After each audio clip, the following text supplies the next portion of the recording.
As Matt mentioned, I'm one of the attorneys at the office.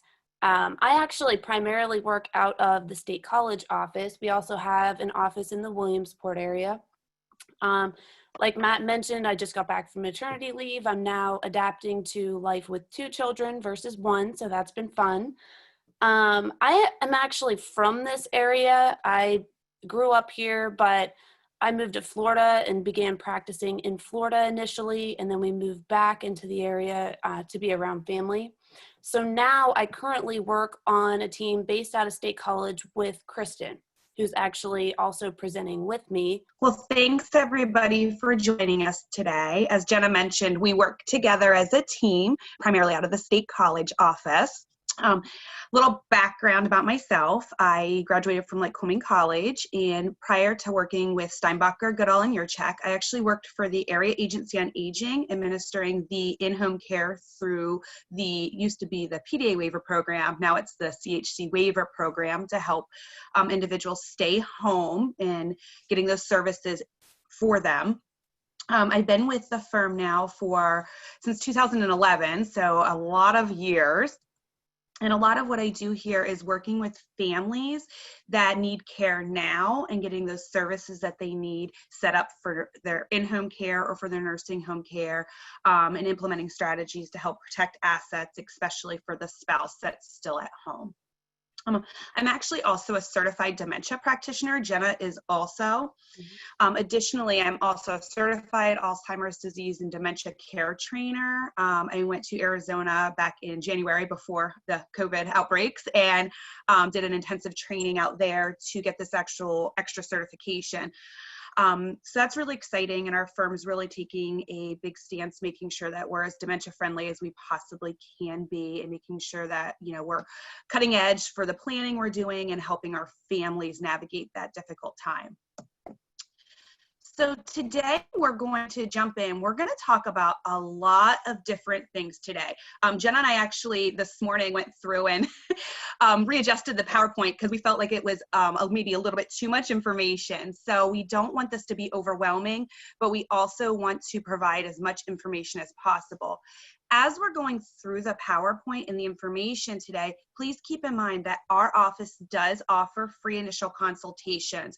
So if you're hearing things that you're not sure about, or you're thinking that it's relevant to something that's going on in your life or something that you're worried about for the future, please know there's no obligation to schedule that free initial consultation with us.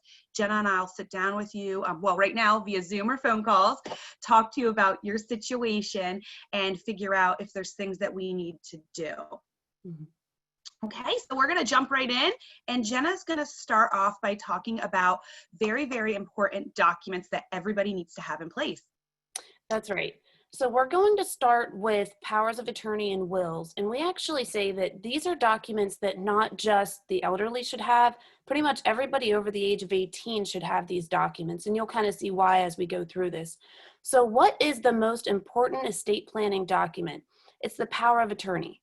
A power of attorney is a written document where you're actually allowing somebody else to make decisions for you.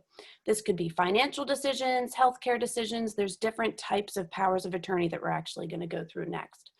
But why is the power of attorney the most important estate planning document? Well, what happens if you don't have this document? If at some point in time, something happens, like some sort of an accident, or maybe you have a surgery that doesn't go the way it's supposed to.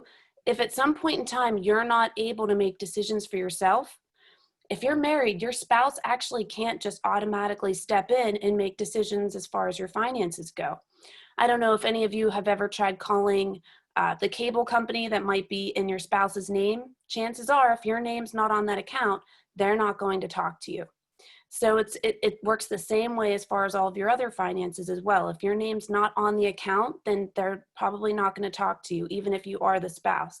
So it's really important that you have a power of attorney, that if you want your spouse to be your power of attorney, it actually appoints your spouse then. But what happens if down the road you don't have one of these documents and something happens to you? Well, then your loved ones actually have to go petition the courts for what's called a guardianship. And in that process, you're basically asking the judge to appoint somebody as your power of attorney or your guardian. And the issue with this is anytime we're dealing with the court system, it takes time. These processes typically take about 3 months on average for easy guardianships, and they're costly. The average guardianship probably costs around $4,000 to $5,000, and that's not that's an easy guardianship again. So definitely more. Oh, and lastly, it's up to the judge to determine who's appointed as your guardian at that point in time. And the judge may or may not appoint somebody that you'd actually want to be making decisions for you. So it's really important that you have these documents put in place so that other people aren't trying to step in and make these decisions for you later on. It really saves your loved ones time and money as well. So I mentioned there's several different types of powers of attorney. Our office actually puts together 4 powers of attorney for you, and we're going to go through each of these and kind of explain the differences between them. But first, I want to make sure that everybody understands that it's important that you have good legal documents. And it's not all about the documents, it's also about having a plan, but you want to have good legal documents. I'm sure a lot of people on here know that you can get online and you can actually just print off standard power of attorney documents online. And people do that, and you can save money that way. The issue is that a lot of times those documents don't include all the language and everything that you need so that your loved ones are able to step in when they need to. I always say our financial power of attorney alone is about 20 pages, if that gives you any idea of how much should actually be in these documents. So all powers of attorney are not created equal. So definitely keep that in mind. But the first power of attorney we're going to talk about is the financial power of attorney. And just as it sounds, this is the document that allows somebody else to deal with anything that deals with finances or assets in your name. This could be the simple day-to-day paying of bills. This could be accessing your bank accounts, selling or purchasing real estate or dealing with real estate at all. Really, like I said, anything financial would be in this document. And typically, as soon as you sign this, it's effective, which means that whoever you appoint as your power of attorney, they can step in and they can act on your behalf right away. Then the next document, also with your financial power of attorney, if you guys don't get anything else out of this presentation today, I highly recommend that if you do have a financial power of attorney in place, that you check to see if this language is included in there. I'll tell you about 75% of the time that Kristin and I see powers of attorney from other offices, they do not include the right to make unlimited gifts. And that creates a really, really big problem when we're trying to help clients with long-term care planning or crisis planning. So if you don't get anything else out of today's presentation, check your powers of attorney and make sure that it allows your power of attorney to make unlimited gifts. A lot of times what they say is your power of attorney can make limited gifts or that they can just make gifts. That really, really limits what your power of attorney is able to do if they need to step in and engage in this planning for you later on. So it really needs to specifically spell out that they can create, or they can make unlimited gifts. There's also a couple other things that you might want to check for. It's important that your power of attorney is able to create irrevocable trusts, and it actually specifically has to spell out irrevocable. It can't just be trust in general. They should be able to create special needs trusts if that's necessary. And also a newer issue is dealing with digital assets. There's actually legislation right now in Pennsylvania so that your power of attorney can automatically deal with online banking accounts, social media accounts, but it hasn't completely gone through yet. So it's important that that language is in your power of attorney at this point in time so that your power of attorney can deal with those assets. There were changes to the power of attorney laws in about 2014 to 2015. And now the laws say that if it's not spelled out in your power of attorney that the person can do something on your behalf, then they're not allowed to do it. And so that is why, like I said, our financial power of attorney alone is about 20 pages long, because as long as you trust whoever you're appointing to act in your best interest, then we want to be able to let them do whatever they need to protect you and to protect your assets. So again, if your power of attorney needs to do something, it needs to be spelled out in the document that they're allowed to do so. So the documents have gotten a lot longer. The next document that we want to touch on is the healthcare power of attorney. With this document and the next two healthcare related powers of attorney that we're going to talk about, it's important that you all understand that these documents are really not effective until you can't make your own healthcare decisions. So first and foremost, you have a right to make your own healthcare decisions regardless of what these documents say. These are really just put in place in case at some point in time you can't make these healthcare decisions. So the first one is the healthcare power of attorney. This is just a general healthcare power of attorney. And in this document, you're authorizing somebody else to make decisions like who your doctors would be, what hospital or facility you can be treated at, and it's HIPAA compliant so they can talk to your doctors and access medical records. So this is really the most commonly used healthcare related power of attorney because it's so general. And this deals with more of the typical doctor's appointments, hospital stays, things like that. There's also a mental health power of attorney that many people haven't really heard of before. This is really similar to that general healthcare power of attorney. This authorizes someone else to be able to make decisions like what mental health facility you'd be treated at, what mental health physicians can treat you if you need that type of treatment. This is really good if you are diagnosed with a form of dementia, or if you have a history of any sort of mental illness, this would also be a good document to have. Something in particular with this document that's important though, is this really addresses treatments that are specific to mental health treatment, mental illnesses. For instance, dementia does not have a cure. And so we're reduced to certain medicinal studies, trials, labs, things like that to try to enhance brain activity as long as possible. There may not be any proof as far as these studies go, but a lot of times we have clients or the client's loved ones who actually want the person to be involved in these studies to see if maybe they can help their loved one at all. So this document authorizes the family to be able to say yes or no to these types of treatments.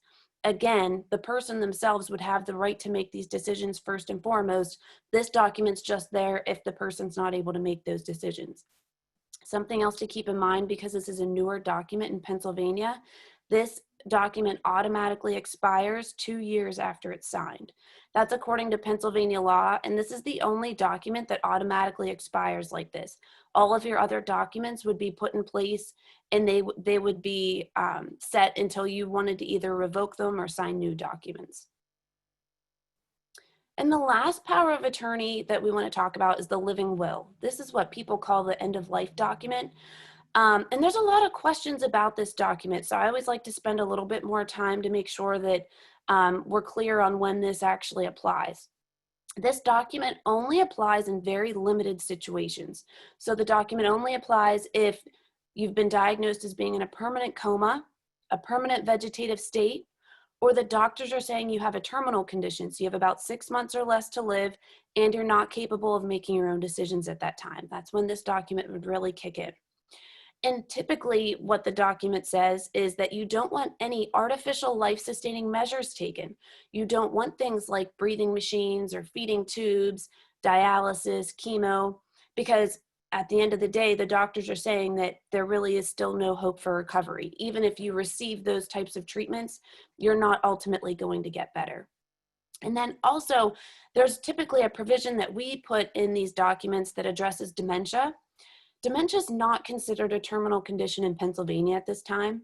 So we usually add a provision in this document that says, if I'm diagnosed with dementia and it reaches those very, very late stages where I'm I forget how to swallow, basically, that I don't want a feeding tube inserted. Now, just because these are the standard ways that the document's written doesn't necessarily mean that that's how it has to be written for you. These are very personal decisions, and we can actually address each of these decisions with you to make sure that you're okay with.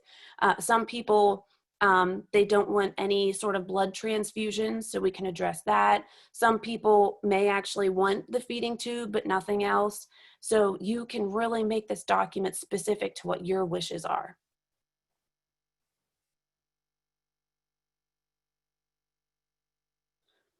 The next question we want to address is, who should we appoint in these documents? For some people, this is easy. They might just have one child and they they wholly trust that child, and it just makes the most sense to actually appoint them. Or maybe you have a spouse that automatically you'd be appointing. For other people, it's not so clear. And it's not, we don't really have one common suggestion across the board because it really just depends on your situation. Typically, we at least request that you have succession. So if you do appoint one person, make sure that you have a backup, and maybe even a backup to that person in case they're not able to act for some reason. You could appoint your oldest child if you think that makes the most sense. You could appoint more than one child if you wanted to. The only recommendation I usually have is if you do have, 5 or more children, I don't recommend that you appoint all 5 of them and require that all 5 need to make a decision together, because chances are they'll never actually make a decision all together, so they'd never get anything done. You can appoint multiple people and say that they all have to decide together. Sometimes with families moving, across the country and even to other countries, it makes sense to appoint multiple people, but say whoever's available can act on your behalf. That works a lot of times. It's critical, though, that in those situations, you can trust that anyone that you appoint is going to get along with each other, because you don't want different people going off and doing different things that, are really just going to clash in the long run. Thanks, Kristin. You can also appoint different people in different documents. So let's say that you have a loved one that is more in the banking industry and you think would be really fantastic with handling the financial side of your situation. You could appoint the banking person in that scenario. And then let's say that you have somebody more in the medical field that would be better with making medical decisions. You could actually appoint that person for all of your healthcare documents. So really, these documents can look however you want them to. At the end of the day, we do recommend that you appoint someone that you trust and that's responsible, so that there's less issues in the long run. You should have these documents reviewed with an elder law attorney every so often. I say every 5 years, just to make sure that the laws haven't changed, that your situation hasn't changed. We want to make sure that the people that you're appointing still make sense.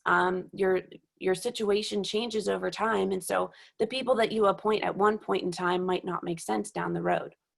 And again, make sure that you have succession.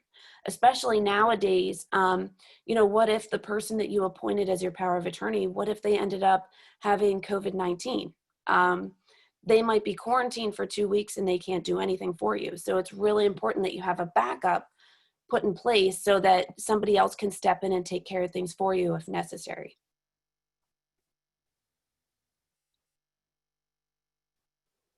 It's really, really important to have these documents. That way, if something happens down the road, we never necessarily know when anything would happen. But if something happens down the road, it's so much easier for you, and it's so much easier for your loved ones to have a plan in place now. I get this question a lot. What are the differences between the powers of attorney and your will? Powers of attorney are documents that are really put in place for while you're living. And then once you pass away, the powers of attorney are basically null and void. Then we're looking at your will. And that's what we're going to discuss next. Trusts typically are in place while you're living, and also at least for a little while after you pass away, sometimes for a long time after you pass away. So let's talk about your last will and testament. Most people understand that your last will and testament says where all your assets are going to go once you pass away. It also designates who you're going to appoint as your executor or your personal representative. That's the person that basically pays all of your debts, funeral expenses, and then says or makes sure that your beneficiaries actually receive what they're supposed to receive upon your passing. A few other things that your will can do, though, is you can appoint a testamentary guardian. So if you have minor children, or you are in charge of any minor children, you can actually say who you'd like to be the guardian of those children if something happened to you and your spouse. You can also appoint a custodian. So if any of your beneficiaries are under the age of 18, Under the law, we can't actually have inheritances go to anybody under the age of 18. So what we can do is we can appoint a custodian to monitor those inheritances until the person reaches age 18. A lot of people actually like to hold that money back until the person reaches age 25, just because a lot of times they're a little more responsible. When it comes to your will, it's really important that your will be self-proving. That means that it should have been signed in front of 2 witnesses and a notary. A lot of times when we have married couples, they have what's called an I love you will, which just means that they have reciprocal wills that say, if I pass away, everything goes to my spouse. A lot of times what our office recommends is what's called a bypass clause. What that bypass clause says is, if I pass away, everything goes to my spouse. But if my spouse is institutionalized in a nursing home, then I want to bypass that spouse so not everything goes straight to the nursing home, and instead have everything go on to our next beneficiaries. Keep in mind though, under Pennsylvania law, you can never fully disinherit your spouse.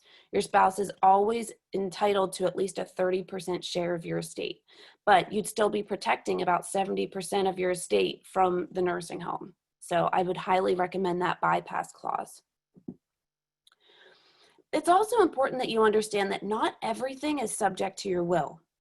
So if you have accounts that have beneficiary designations, like life insurance and retirement accounts often, and whoever you have appointed with those beneficiary designations, those are the people that will receive that money, regardless of what your will says. So you definitely want to look at those beneficiary designations and make sure that those are updated from time to time. The same is true if you have investment accounts or checking and savings accounts that have what's called a transfer on death designation or a payable on death designation. They work the same as a beneficiary designation. Whoever you have appointed on those, that's who will receive that money regardless of what your will says. Real estate always works a little bit different. It really depends on what the deed says. If you hold title with your spouse on a property, chances are you hold it as what's called tenancy by the entirety, which means if one of you passed away, the surviving spouse automatically takes the rest of the property. They automatically have the whole property. The same holds true if you hold property with somebody as joint tenancy with right of survivorship. If one of you passes away, the survivor takes the rest of the property automatically. Now, if you hold property with somebody as in what's called a tenancy in common, if one of you passes away, whoever passes away, their share passes according to what their will says. So you definitely need to look at your deed to see how the property is held. Again, it's really important that you look at your beneficiary designations and you know who will receive certain assets if you pass away. Blended families. Blended families sometimes can add an extra layer of complication to estate plans. What happens, we really need to look at the family dynamics. What happens if you name individuals who might not get along? Or what happens if there are disagreements among the family members? It's typically really important that the people that you're appointing as your powers of attorney or your executor, that they can get along with everybody for the most part. They don't necessarily need to be best friends, but at least so that everything can be administered the way that you want it to be. What if you name your spouse? Well, a key issue here is, what if you have children that maybe aren't your spouse's children?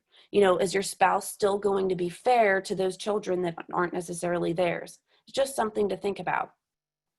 It's also important when you're developing a will with your spouse, if you don't have the same estate plan as what your spouse has, that could create issues later on.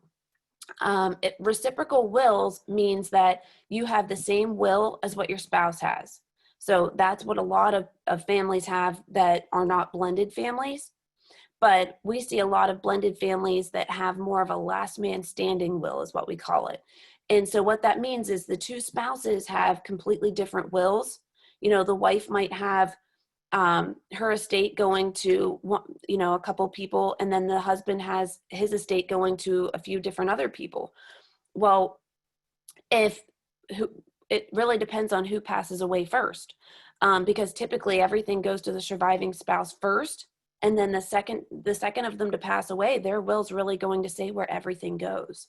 So you really, if this is an issue with your family, you really want to look at what your options are, and if you feel strongly that you want your certain assets to go to certain individuals, you definitely want to put an estate plan in place that will really address that down the road.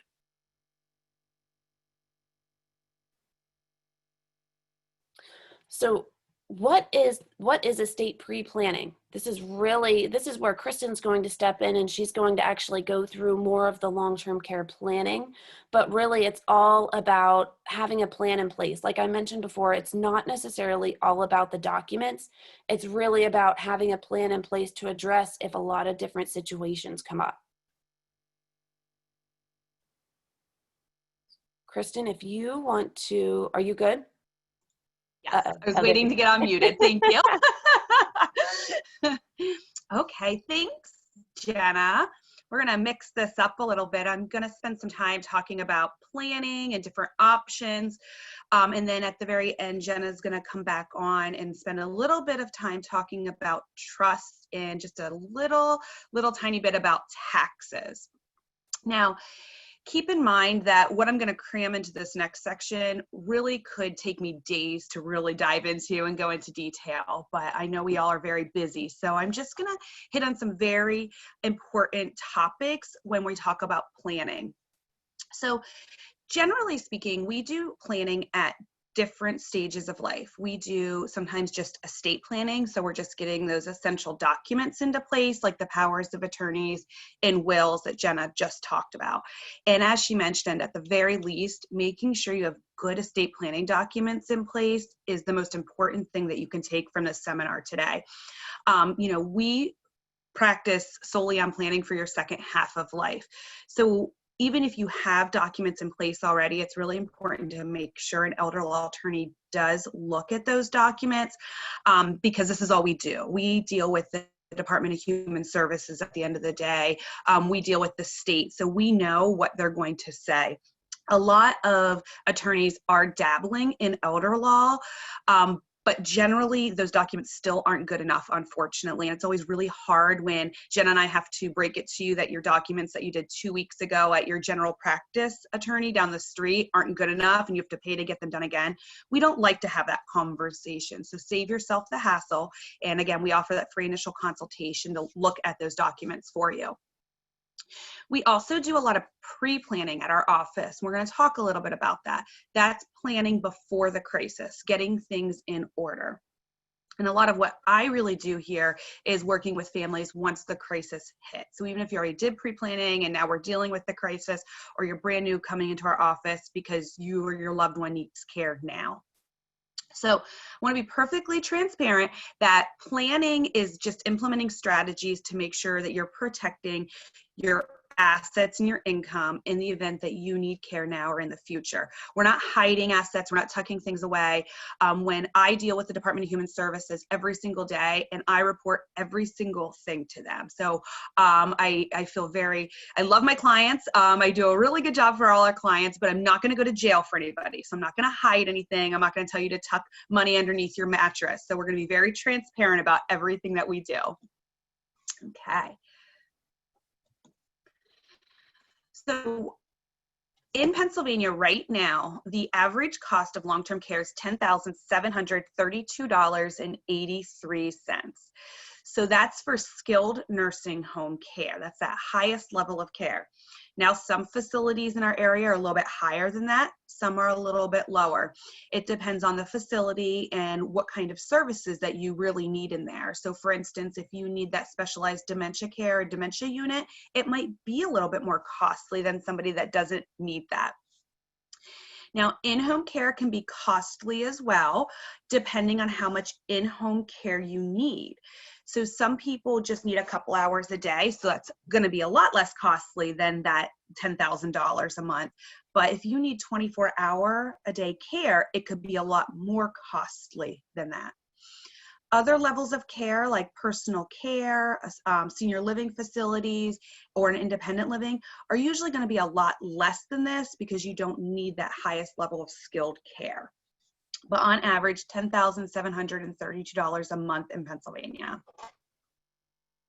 So how do you pay for long-term care? So we're going to go through a couple different ways that you may be able to pay for long-term care. One is long-term care insurance. So a lot of individuals do have long-term care insurance, and it can be a great benefit. There's a couple different things to keep in mind if you already have long-term care insurance or if you're thinking about purchasing long-term care insurance. It's certainly not for everybody. But we want to look at, if you have a policy or if you're getting a policy, what type of elimination period does it have? So that means if the policy is covering nursing home care, if you move into a nursing home care, how long from the date you move in to the date that the policy actually starts paying out? A lot of times we see either 30, 60, or 90 days until that policy starts paying out. And that's very typical, but we just want to make sure that you're aware of that because sometimes it's a surprise because we've bought these policies so long ago that we kind of forget that. So then we have to figure out what happens in the interim, in those 90 days before the policy starts to pay out. Also, what is the daily maximum payout for the policy? So if you purchased the long-term care insurance policy 30, 40, 50 years ago, it might only have $100 a day of coverage, which at one point probably was enough, but now it's not when we're looking at $350 a day potentially for your care. Also, what's the maximum benefit? Does it pay out for 1 year, 2 years, 3 years? Once in a while, we will get surprised with an unlimited policy that will pay out for however long you need it, but that's very rare. So make sure you know what that policy says. Also very important to know, what does that policy cover? Does it cover in-home care or just some sort of facility type care? Because sometimes we're also surprised. We think it might cover everything, but it doesn't necessarily cover it. Now, just because you have long-term care insurance doesn't mean that it isn't important to implement other types of planning strategies also. Because it's, like I mentioned, it's very unlikely that your policy is going to cover all of your nursing home care, but it probably will help with some of it. Jenna and I often get asked if someone should stop paying for their long-term care insurance policy. You know, we've paid into it for all these years, you know, the premiums keep going up. Does it make sense to keep it? My advice would be, first, we'll look through the policy and see if it makes sense, but I would hate for somebody to drop a policy that they've paid into for so long because we never know what's going to happen tomorrow or next week or next year. Wouldn't it be terrible if you dropped the policy and then you needed some type of care? There may be some ways to look at different types of options to convert the policy into something that makes a little bit more sense or the premium's a little bit better, but I wouldn't recommend just dropping it altogether. So veterans benefits. So anyone who is a veteran or a spouse of a veteran or a widow of a veteran may be entitled to various different opportunities under the Veterans Administration. The one that we deal with the most would be the non-service connected pension, the aid and attendance. So that's for individuals who are over the age of 65, have been honorably discharged from their service time, and need in-home care at this point in time. There are income and asset guidelines and some medical qualifications there, but that is an option. It won't pay likely for all of your care, but it could provide a monthly benefit, a pension that could help supplement for in-home care or facility type care. Now, there is also a service-connected compensation. So that is a monthly payment that a veteran could receive based on a disability or an injury that they received during their wartime service, or an injury, or an illness that they have now that can be traced back to their wartime service. I will say, We used to do a lot of work with veterans benefits. We aren't seeing as much now, and that's because in October of 2018, the Veterans Administration implemented a gifting look back. That's a pretty harsh penalty. So it's a 3-year look back if you've made any gifts that you would not qualify for benefits through the Veterans Administration. So if you're a veteran and you have questions about that and you need in-home care, that's something we could definitely talk to you about. We also have really great resources in our local veterans offices in our surrounding areas that could know all about the veterans benefits and what would work for you. I always like to spend a few minutes talking about Medicare before we jump into Medicaid. Medicare is a federal health insurance program for those who are aged 65 or older, under 65 with certain disabilities, those with end-stage renal disease, or those with Lou Gehrig's disease. So Medicare, as far as long-term care goes, is a very short-term fix.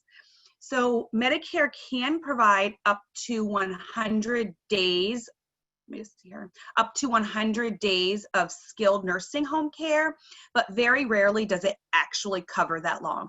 Generally, we're looking at about 20 days of Medicare coverage once you move into a skilled nursing facility. Now, for those first 20 days, there's no copay. Your Medicare will cover for that. After that, you may have a copay though. Sometimes we don't even realize it though, because our supplemental plans pick up that copay, so you don't even know that's happening. But like I mentioned, please keep in mind that if you move into a skilled nursing home and your Medicare kicks in, that it's very unlikely it's going to cover that 100 days. So you need to start getting a plan in place. Oftentimes, Jenna and I get frantic phone calls from somebody saying, oh, I thought I had 100 days, but I got a notice yesterday that my Medicare is ending or my wife's Medicare is ending. I don't know what to do. So we jump in and we're going to help at that point in time, but we've lost 20 days of getting things in order. So as soon as your loved one move into a nursing home or in-home care and need that help, that's when you need to make the phone call so we can start getting things in order for you. Now, in order for your Medicare to pick up for skilled nursing home care, you do have to have a 3-day hospital stay. I know, it's kind of laughable because who can have a 3-day hospital stay anymore? It's a little difficult. I always say with my youngest, my son, who's 5 now, I had him at 11:56 p.m. That was a day. And then in the hospital. Now, thankfully, he was not my first child, and I was certainly ready to get out of there as quickly as possible. If he would have been my first, I would have been a little bit upset that my hospital stay got shortened by a whole day for just a few minutes. So let's see here. So I want to jump in and talk about Medicaid because this really is a bulk of what we work with and a lot of what people hear. Jenna and I actually have a seminar coming up in a couple weeks called Myths and Truths, and I'm really excited to do that. It is a new seminar that we're going to do, and we're really going to dive into a lot of myths about Medicaid and about planning and really kind of help clarify those truths. Today, though, we're going to touch on some of those because, as I mentioned, Medicaid's very complicated. Medicaid is a state and a federal program that pays for healthcare services. It's administered through the Pennsylvania Department of Human Services. Most people in nursing homes do end up qualifying for Medicaid. And right now, about 2/3 of nursing home residents do qualify or are receiving Medicaid benefits. A lot of times we think that Medicaid is an impoverishment program. And while it is an impoverishment program, there are ways to help qualify for that program. Keep in mind, as we're talking through this, I'm not saying that we don't want these agencies that provide in-home care or nursing homes. It's not that we don't want them to get paid. We certainly, that is our priority, to make sure that they're getting paid. But as an elder law firm, we also are here to help families implement strategies to help protect assets, especially if there's a spouse that doesn't need care. So it's really important to know what Medicaid does and does not pay for. So it does pay for skilled nursing home care, and it does pay for care in-home care through the aging waiver, which is now the Community Health Choices waiver program. It does not pay for senior living, personal care homes, or any other types of in-home care. Keep in mind also, it can range from facility to facility. For instance, in Center County, we have a few nursing homes, skilled nursing homes, that actually just don't accept Medicaid. It's private pay there. Now you can supplement with long-term care insurance or veterans benefits, but they do not accept Medicaid. In Center County, we also have a couple continuing care retirement communities that also do not accept Medicaid, where you can kind of age in place. So make sure when you're thinking about what makes the most sense for you as far as a facility, we also want to make sure that financially, you can sustain at that type of care. And that's something that we can help with. Jenna and I actually talk to a lot of families about what their goals are and what makes the most sense. Because even though we spend a lot of time working with Medicaid and qualifying families for Medicaid, that doesn't make sense for everybody. So I'm sure most of you know, Medicaid has very, very strict income and asset guidelines. So the next couple slides we're going to go through is talking about what type of assets are countable for Medicaid and what type of assets are not countable. Okay. So for countable resources, any type of bank accounts, and I should say here that any type, if you're married, all assets are generally considered countable. There are a few exceptions that we'll talk about. So when I say bank accounts are countable, and CDs and savings bonds, stocks, investments, mutual funds, life insurance policies, that's of the spouse that needs care and the spouse that doesn't need care. So if I need care and my husband has a life insurance policy that has cash value, that cash value of my husband's life insurance policy is available for my nursing home care. And these are why it's really important, especially in spousal situations, to make sure that you're seeking advice from certified elder law firm and certified Medicaid planners to help you navigate through this, to make sure that you have all the correct information and make sure you're implementing the right plan. So again, bank accounts, CDs, savings bonds, investments, stocks, life insurance policies, cash that you have at your home are all countable assets when we're qualifying for Medicaid. Also, annuities, retirement accounts of the applicant. So this is one of the exceptions to a marital situation. So again, if I need nursing home care, I have a retirement account, an IRA, 401k. That's actually available for my nursing home care. I would have to cash it in and it would create a taxable event. However, my husband's IRA does not have to be cashed in to pay for my nursing home care. But we always have to think to the next layer of this. So am I the beneficiary of his retirement plan? Do we need to update that? Because if he passes away first, we don't want that money to go back into my name then, since I'll be in the nursing home. Motor vehicles. One vehicle is exempt. So one vehicle you can keep and qualify for Medicaid, and it's not a countable resource. However, if you have two vehicles or more vehicles, it could be boats, four-wheelers, anything like that, those are countable resources. Trust accounts that the applicant can access. Jenna's going to talk a little bit about trust later, but if you have a trust, you need to make sure you know what type of trust it is. Revocable trust does not protect against long-term care. So if you have a revocable trust and you have assets tucked away in there, we need to evaluate if that makes sense for you. Years ago, there was some individuals, many years ago, that went around door to door selling these trusts and saying, hey, these trusts are going to protect all your assets from all these things. And whenever I see one of those trusts come in our office, it breaks my heart, because I know that this person sitting in front of me thinks that their assets are protected from nursing home care. And now they're in our office because their husband or wife or mom or dad need care. And then I have to tell them that trust didn't do what you thought it did. So now we have to kind of start from scratch. Non-residential property. So we're going to talk about your primary residence. So tuck that aside for now. But other properties, so if you have vacant lot, if you have a cabin, if you have ground, anything like that is going to be countable when you apply for Medicaid. So that can always be a little bit complicated when we have somebody moving into a nursing home and they have a lot of real estate. So we have to figure out how we're going to handle that, because that individual is going to have a really hard time qualifying for Medicaid if they don't have liquid resources like cash on hand, bank accounts, but they have a lot of land. Because how do they qualify for Medicaid if they never meet the asset guidelines because they own real estate that has a value? So assets that are not countable. So these are exempt assets when applying for Medicaid. As I mentioned, one vehicle you can keep, retirement accounts of the spouse that does not need care, irrevocable trust that the applicant cannot access. Now again, even with irrevocable trust, there's different variations to those where sometimes income's available. So again, just make sure if you already have a trust that it has been set up, or that it's reviewed by an elder law attorney, or if you're thinking about getting one, that you have it set up by an elder law firm.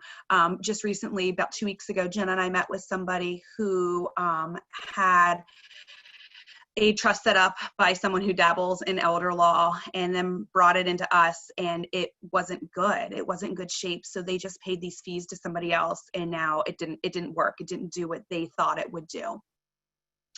Household belongings right now are not being valued by the Department of Human Services. So couches and, your china, things like that, we don't have to go in and get a value on those. Irrevocable burial accounts. It's a great thing to have and a great way to tuck away assets if you or your spouse need long-term care now or in the future. Unfortunately, we all need them at some point in time, so it is a really good strategy, and it's not available for the state as long as it's set up as an irrevocable account. Cemetery lots are not countable. Term life insurance policies or group policies, if they don't have a cash value, there's no value to them and they're not available. And also, if you have life insurance policies that total less than $1,500, the face value, they're not available. Now, if you have various policies and they total up to more than that, then they're available. But if you have one policy, face value is under $1,500, it's not countable. So I want to talk about real estate, because that's really important. So your primary residence, if you apply for Medicaid, you can keep your primary residence, and it can be exempt, so it's not countable during your life. However, you have to be aware of the estate recovery lien. What that means is after you pass away, if the house is still in your name, the state of Pennsylvania is going to come back and put a lien against that property to the extent they've paid for your care. So there are strategies that we can implement to protect that real estate. Also, if you have income producing property, that's essential to your self-support. So if you have a rental property, we can actually exclude that when you apply for Medicaid. Now, the income from that property is going to go to the nursing home as part of your patient pay liability, but the property itself can be excluded. However, we have to keep in mind, again, that estate recovery claim is still going to be there after you pass away. So again, there are strategies that we can implement, though, to protect that. One last thing with real estate, a lot of times we see families that own their primary residence and then they have a lot next door. So if we can deed those properties together, then we can exclude that next door property as well. So we want to always talk about assets and income. And I don't put this in here to be confusing. I put this in here because I think it's really important to know the facts and how this really works. So with Medicaid, very specific asset requirements and income requirements. How much you can keep in assets is depending on how much your income is. So right now in 2020, the magic income number is $2,349. That's gross income. So your gross Social Security, gross pension, if you have rental income, interest, so the gross income.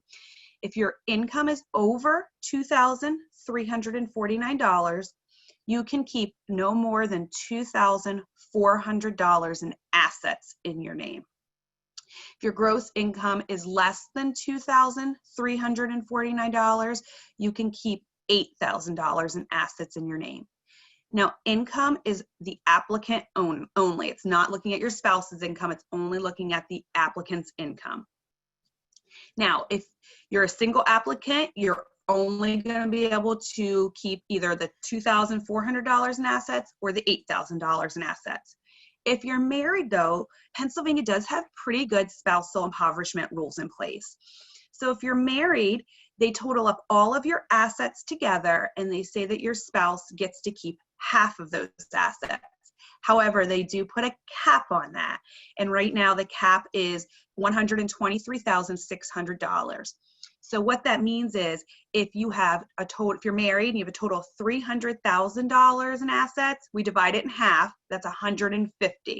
Your spouse actually doesn't get to keep $150,000. They get to keep the cap of $123,600. That means everything else needs to be spent on your nursing home care, or we have to implement strategies to protect those assets. The state also does have some protections in place for individuals who have more minimal resources, where they will not impoverish your spouse to under $24,720. Now, these are all things, I'm throwing these numbers out there, but these are all what we do every single day in our office, is figure out exactly what's countable, what's not countable, and then figuring out how much the spouse can keep. And I want to spend a few minutes talking about spousal protection, because I know you've heard me mention over and over again how important it is to plan for your spouse. It is probably the thing I feel the most strongly about, is making sure that if one spouse needs in-home or nursing home care, that the spouse that doesn't need care right now does not become impoverished. There's nothing worse than somebody getting bad advice and then coming to our office afterwards, and after they've spent all of their assets, now they're going to lose their home, or they're worried about losing their home. We shouldn't have to worry about that if our spouse needs care. We need to be able to sustain and live our life. It's already a very, very stressful time for us if we have to place our spouse. So the spousal protection, it's really important to know that if you're married and your spouse moves into a nursing home or needs in-home care, there are options to protect all of the assets and qualify for Medicaid immediately. So there's a couple different strategies we'd implement, and by all means, this is not all of them. I just put out a couple of the ones that we see the most often. So we are first going to look at, do we want to set up irrevocable burial accounts? Is there any debt or expenses that need to get paid? Because we can pay those types of bills off now, so it's less income going out every month for the spouse at home to pay. If there's like a mortgage or home equity lines of credit.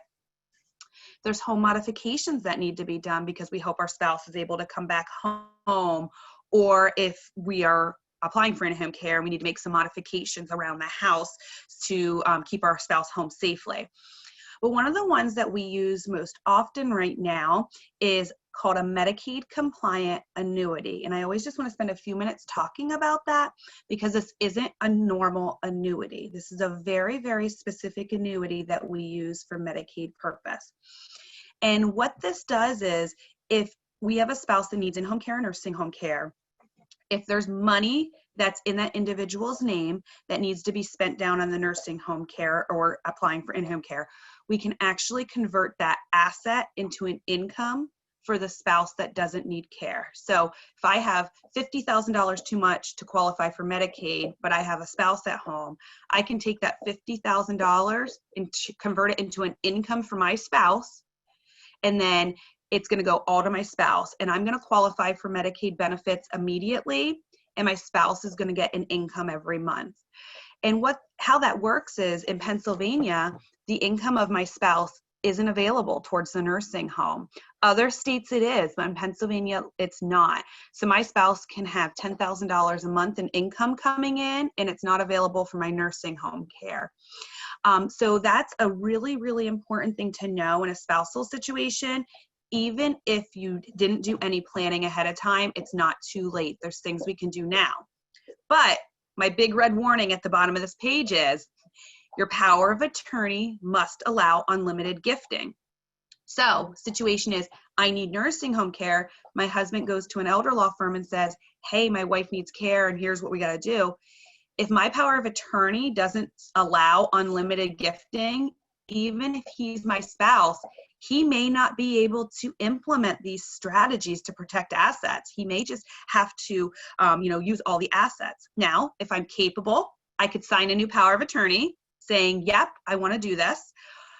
But if I'm not capable, and my spouse wants to protect assets, then we have to go that guardianship route that Jenna talked about earlier, which is costly, intrusive, could take a couple months. So please, again, take anything from today, making sure that you have good documents, because even your spouse can't do these things on your behalf. So if you're a single applicant applying for Medicaid, it looks a lot different. So there are still ways to protect assets, because most of us still want to protect assets for our children or nieces or nephew or grandchildren, whoever it may be. Now, we aren't going to be able to protect everything at this point, but we still can generally protect about 60% of the assets, and about the other 40% would go to the nursing home. So keep in mind, again, even if you're single, there's still ways to protect a majority of your assets. So we might do kind of some of the same things we did for the married couple. We're going to do irrevocable bury accounts. We're going to satisfy debts, expenses. We can do home modifications, anything like that.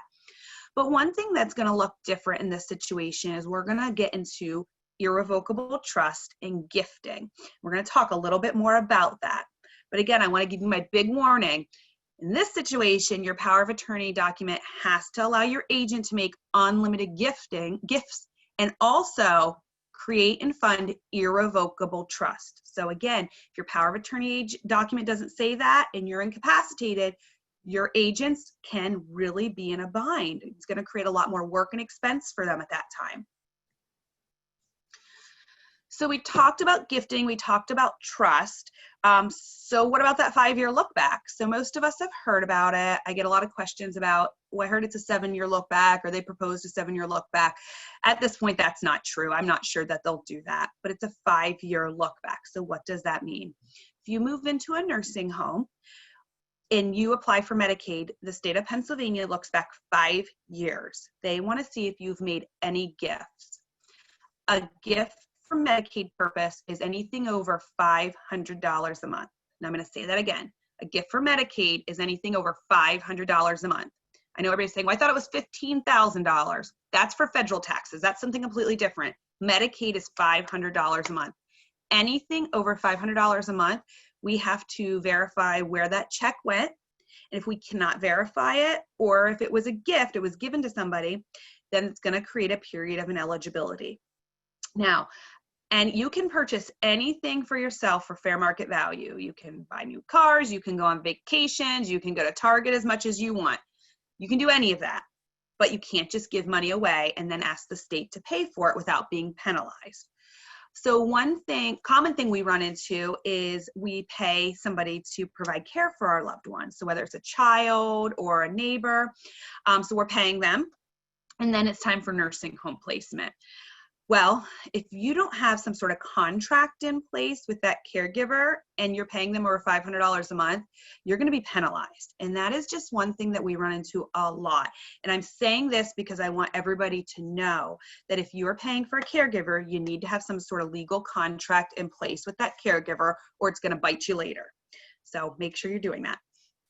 So if you need care, when we file for Medicaid, we're going to look at all the gifts that you've made over $500 a month, and we total them up. And we divide it by the average cost of nursing home care in Pennsylvania, which is the $10,732. So for every $10,732 you give away, it's 1 month the state of Pennsylvania will not pay for your nursing home care or for your in-home care. So let me give you a scenario. So we have a house. The fair market value of your house is $100,000. We give that house away, and then we need care within 5 years of that gift. We divide the gift of $100,000 by the average cost of nursing home care, and it's 9.3. So for 9.3 months, the state of Pennsylvania will not pay for your nursing home care. So if you have other resources, great. We just private pay through for your nursing home care for 9.3 months. But what if you have no other assets? What happens at this time? And this is where my big red note here is letting you know, this is where we run into a lot of issues when someone's trying to move into a nursing home and they've made a gift of their home or assets, and now they can't get into a nursing home because they aren't going to be able to pay for that. So we get a lot of phone calls from facilities, and I know I have a couple of colleagues on here from nursing homes we work with a lot, they'll call and say, Kristin, like, can you help? Because there may be things that we can do. We might have to get really, really, really creative. Sometimes though, it's not a good outcome, but we can at least work with you to figure out what we can do. One of the things we might be able to do is undo the gift. So we have a house, we gifted a house to a trust because we thought we were going to get through the 5-year look back, and then the crisis hit sooner than we expected. There's no other money. We can undo the gift. We can undo the penalty, and you can qualify for Medicaid. But what if we gave the gift to one of our children? That's going to look a little bit different because what if the child doesn't have that house anymore? What if that child decides not to give it back to you or cannot give it back to you? So that always comes into the number one question we are asked is, can't I just add my children's names to my assets? And yeah, you sure can, but there's a lot of risks involved. Still a Medicaid issue. So Medicaid's the biggest issue. In my opinion, it's the biggest issue. If we've made gifts to somebody outright and we can't get them back because we need care sooner than we expected. But we also what we call the 4 Ds: divorce, debt, disability, or death. So what if we gave our house to our child, our son, and he gets divorced? Now that is part of the divorce settlement now potentially. What if we gave our house to our son and he goes into debt? Now it could be part of the debt collectors come after that house now. What if we give it to our son and he becomes disabled and needs some type of benefits? What if we give it to our son and he passes away? Where does the house go? What does his will say? Does he have a will? So there's a lot of complications around what happens if we outright gift. Jenna and I really do not outright gift, very, very rarely at all, because we just worry so much and we hear all the horror stories. And a lot of times people are coming to our office after they've tried to do it themselves, or they went to an elder law attorney and we're fixing the messes. So we just do it right from the beginning. We do this absolutely to the best of our benefit to protect our clients and their families. Now, there are a few exceptions to the gifting penalty that I always like to point out. One is if you have a child under the age of 21. So that doesn't happen very often, but Jenna and I are sadly seeing families or individuals being diagnosed with a dementia earlier. And recently we did have somebody who had children under the age of 21. So we were able to gift the assets out of that individual's name to the children. Now, of course, we didn't just outright give them to the children. We had to create a trust and specifically for those children. And there was a lot of planning involved, but we were able to protect everything because this was somebody in their 40s who had a wife and young children. It's really important to make sure that all those assets weren't vulnerable, especially because he's probably going to live a very, very long time with that diagnosis because he had no other health issues going on. If you have a child who's blind or has a disability, this actually doesn't matter what age your child is. If you're 90 and you have a 70-year-old child that has a disability that goes along with Social Security standards, then we can gift things to that child and get you qualified for Medicaid sooner. Now, again, we aren't going to outright gift things to that child because they probably are receiving some type of benefits or will need them in the future. But there are types of trust that we can do to protect your assets and from their creditors or benefits as well. The one we probably use the most is the caregiver child. I actually just did this last week. So you have a child that's lived with you for at least 2 years and provided care for that time that's kept you home prior to needing nursing home care. At that point in time, we can actually deed the house to that child using a caregiver exemption. Of course, we have to be able to prove that they've lived there for 2 years. A doctor has to certify that they provided care as well. But that's a great way to get the house to your child because they most likely are going to remain living in that house even after you need care or pass away. So what do you do? How do you use trust with planning? So we talked, I mentioned trust a couple times. Jenna's mentioned it a couple times. So we definitely want to spend just a few minutes before we're done today, just actually telling you about these irrevocable trusts and how they work. So Jenna, I'm going to let you jump back on here.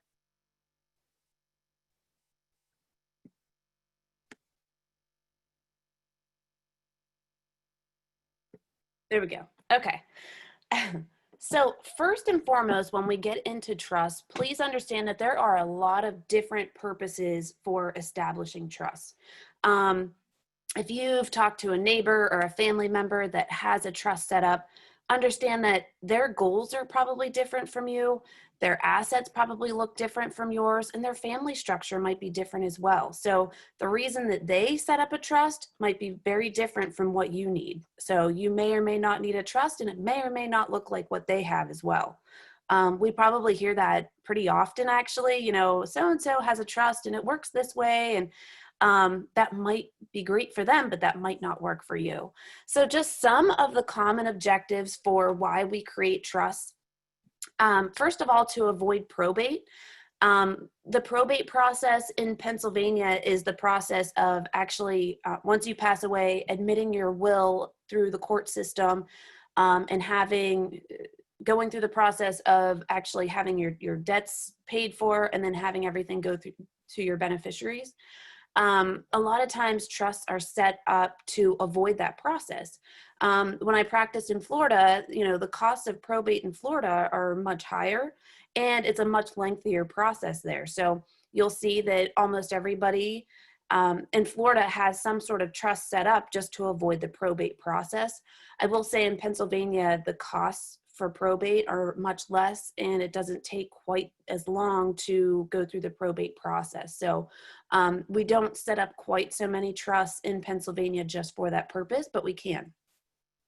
There's also trusts for long-term care protection, which I'm going to kind of go a little bit further into. There's trusts that are set up to control gifting. Maybe if you don't want your beneficiaries to receive their inheritance all at once you pass away, maybe you want them to receive certain percentages or certain amounts over time.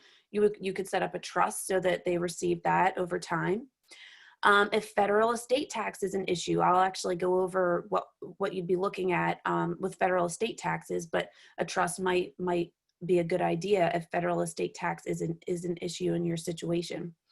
If you or a loved one is on any sort of government benefits, or you anticipate that someone might need government benefits because they have a disability or supplemental needs, a special needs trust or a supplemental needs trust would be a really, really good idea. I'm not going to go too far into that today, but just know that it's really important that you don't have an inheritance that will go straight to the person with a disability or the person that's on government benefits, because that could kick them off those government benefits. And then lastly, just for the general management of assets when you pass away, a lot of times people think that having their assets funnel through a trust makes things a lot easier on their loved ones once they pass away. So a couple of the different types of trust that I'm going to cover are revocable, irrevocable. I'm not going to get into special needs trust today. That's a whole nother presentation that Kristin and I could really give you a lot of details in. But revocable means that if you transferred assets into a revocable trust today, you could turn around and just gift those assets back out of the trust. It's really easy to amend any provisions in this type of a trust. So really easy to change this. It's really easy to move assets around. The issue with this type of trust is any assets in a revocable trust are not protected against creditors like the nursing home. But a revocable trust is really the type of trust we would use for federal estate tax issues. If there's a blended family involved, anything like those, we would use more of a revocable trust. Now, irrevocable trusts, those are the types of trusts that we have to use when we're talking about creditor protection or asset protection. In Pennsylvania, only irrevocable trusts offer creditor protection from creditors like the nursing home. So it always has to be irrevocable. But irrevocable does not necessarily mean untouchable. A lot of times we have clients that want to transfer their house into a trust, for instance, and maybe down the road they decide they want to downsize. A lot of times on their own, they could sell that house that's in a trust, use those proceeds and purchase a new house. Just put the new house into the trust so it stays protected. And if we actually had like investment accounts or savings accounts in this irrevocable trust, there's actually ways to pull money out if you would end up needing that money down the road. So just because you tuck assets away in an irrevocable trust does not necessarily mean that those assets are tucked away and you can never touch them again. Actually, it's very, very different. I should also mention that just because we're setting a certain type of trust up doesn't mean that it's not going to be inheritance taxable. There's grantor and non-grantor trust, which basically means that there are ways that we try to make these as easy as possible when it comes to taxes. We want to make sure that we're getting you the best taxes, but also we want to make sure that it's easy for you to take care of these. So oftentimes we'll use what's called a grantor trust, which basically for your purposes means that we tax everything through to your personal income tax return. So you don't need a completely separate income tax return just for the trust. So we try to keep things as easy as possible. A couple of things, if you're thinking about, just using a will or whether you should have a trust in place, a couple of things that you want to think about. What's the Pennsylvania inheritance tax look like that depending on what you use? Like I just mentioned, just because you're setting a trust up doesn't mean that it avoids Pennsylvania inheritance tax. So you definitely want to know, whether it's taxable or what kind of taxes you're looking at if you do set a trust up and if you don't. There are probate fees. So if your will needs to be admitted through the court system, there are typically probate fees in Pennsylvania. Like I said, it's not usually a really large amount, usually a couple $100, just to give you an idea, but it depends on the size of the estate. There's also executor fees versus trustee fees. It really depends on the amount of work that the executor would have in administering your will. It also depends on the amount of work that the trustee would have in administering your trust. Those fees can look very different. A lot of times if you're using a bank as your trustee, they have a certain printed fee schedule that they use that tells you exactly what percentage that they'll be taking and when and what for. So you definitely want to know what those fees look like when you're trying to look into both options. You also want to know what your attorney's fees look like. Obviously, you're going to have attorney's fees to set up wills, but you're also going to have attorney's fees to set up trusts. And keep in mind that beneficiaries can contest both wills and trusts. Personally, I think that it's a little bit easier for beneficiaries to contest wills. So oftentimes, if I think that there might be a family dispute at some point in time, I do like to use trusts. And if you are in a blended family situation, I do typically recommend having a trust in place because, again, wills can be changed after the first spouse passes away, where if we have a trust in place, we can make sure that even after the first spouse passes away, the entire estate plan can't be changed. It's set in stone at that point in time. A couple of taxes to keep in mind, and I'm not going to bog you down with a lot of this. I just want you to be aware of these. So first of all, there's Pennsylvania inheritance tax. It doesn't matter if you pass away with $1 in your name. Pennsylvania wants their percentage of that dollar. So if you pass away and you leave everything to your spouse, that tax rate is 0%. So no tax is due if everything goes to your spouse or a child under the age of 21. Your children and grandchildren, they'll pay 4.5% on whatever they receive. Your siblings, it's 12%. Everybody else, it's 15%. So nieces and nephews, it's 15%. If you have a lifelong partner, but you never married, 15%. So something to really keep in mind there, because that becomes a pretty hefty tax at 15%. There are certain assets that are exempt from inheritance tax. Life insurance is exempt from inheritance tax. There's no taxes due on life insurance. And also there are some exceptions for family farms. Now there's specific criteria that you have to meet to be able to claim that exemption on a family farm, but it is a possibility if you do have a family farm involved in your estate. There's also Pennsylvania realty transfer tax. All I want you to know with this is anytime that you transfer real estate, whether you sell it or whether you gift it, there is technically a 2% transfer tax due on that property. So whatever the fair market value of the property is, 2% of that has to be paid for this transfer tax. There are some exceptions for certain family members, but that's 2%. And there's also federal estate taxes. Now, this is not affecting most people at this point in time because it really doesn't come into play unless your estate is close to $11 million. So this really is not a big issue at this point in time. This law is supposed to sunset in the year 2025, and they anticipate that the number will go back down to about $7 or $8 million. We won't know until that actually happens. But this really is not a hot issue, like I said, unless your estate's getting close to that $11 million. It's $11 million per person. And then Kristin mentioned that $15,000 annual exclusion. I just like to clarify this a little bit. You can gift more than $15,000 per year.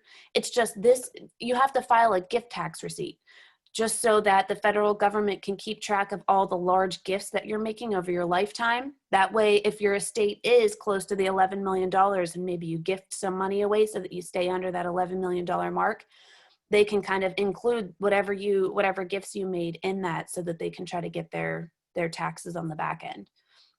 So you can gift more than $15,000. So just to kind of summarize everything, Kristin and I work together out of the state college office. When you work with our office, we try to do our the best job possible in trying to create really good documents for you, come up with a plan that's really going to work for you and your loved ones. And then you just have peace of mind. That way, if anything does come up, you have a plan in place for you and your loved ones.